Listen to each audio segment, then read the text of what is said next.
দুজন দুজন মানুষকে প্রচণ্ড ভালোবাসি, অথচ এই সেটেল নামক শব্দের কাছে আমাদের এই ভালোবাসা হেরে যাবে।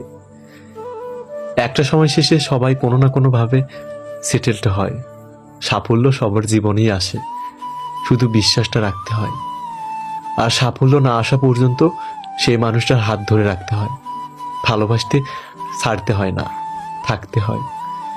যারা ছেড়ে চলে গিয়েছে বা ভাগ্যকে মেনে নিয়েছে, তারা কি তাদের ভালোবাসার মানুষটিকে হারিয়ে আদৌ সুখী হতে পেরেছে? তাই ভালোবাসার মানুষকে ছেড়ে না দিয়ে বিশ্বাস রাখো। জীবন তো একটাই, এই এক জীবনে ভালোবাসার মানুষকে যদি না পাওয়া যায়, তাহলে প্রকৃত সুখটাই বা কোথায়? তাই ছেড়ে না দিয়ে ভালোবাসার মানুষটির পাশে থাকুন।